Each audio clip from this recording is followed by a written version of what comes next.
Sorry. That sucks. I love it. I love it. They're booing me, and I love it. They're booing me, and I love it. My brother, the manager of an under-12 baseball team in San Rafael, intentionally walking a child. Mike, what are you doing, bro?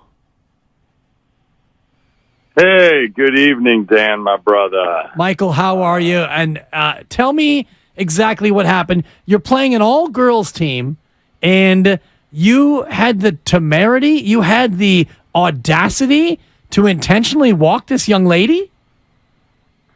First of all, we were playing a baseball team. The fact that they were made up of girls is secondary to the moment. Okay. Well played. We had a situation in the first inning with runners on first and second. We hung a curveball, and the ball was hit out of the ballpark by the number 3 batter, approximately 300 feet. How far are the fences at this level? That batter approached the plate. First base was open with 2 outs, and you better believe we are going to intentionally walk that batter, and that's when the booing ensued. So we just played the clip. I don't know if you could hear it, and I don't know if I can play it again because all I want to do is keep playing it because I believe you said, quote, "You're booing me, and I love it." That might have been on the second time we intentionally walked this outstanding baseball player. So this baseball player, were there or were there not throngs of people waiting to get her, and I say her assuming that that's her pronoun, autograph? Yes, there were. That team had so many fans that they had to move our game from an ancillary field onto the main stadium field with outfield bleachers to accommodate the approximately 500 to 600 people that were watching the game that, by the way, started at 11 p.m. local time. That's right. First pitch, 11 p.m. local time. Mike, what I'm trying to figure out is the fact that you walked these players. I get it. You got to compete. You fly all the way out there. You're trying to win a ball game. So the second time you walked her, what was the score at that point?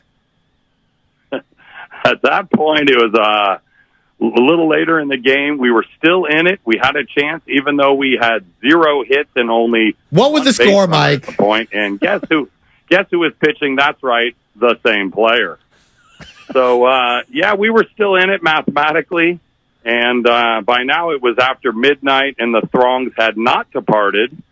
It was still a packed house, under the lights, big screen TV, and yes, we did walk that player a second time. And the players would tell you, along with the coaches, that yes, they are girls, but more than that, they are ball players. This team came from all points of North America. This player is actually Canadian, hence Dan's international intrigue comment. International incident is what it is, because, Mike, I could, on the text line from the 408, Mike is in need of a closer. Thank you, 408. He's also in need of a hitter, apparently. I still didn't get the score. Well, what I hear my brother saying without saying it is they were down probably 10-1 because I believe that was the final, right, Mike? Yeah, at the time it was more like 5-1, but yeah, that's right. Yeah. So still in it, even though this, and I say young lady again, assuming that that is how she identifies. This young ball player, as you would prefer me to say it, she was also pitching a no-hitter?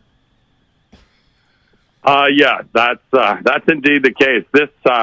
She threw harder than anyone we faced in 2 years, and she could spot both the fastball and curveball anywhere she wanted. And I want to be clear, it's not just about that player and her talent.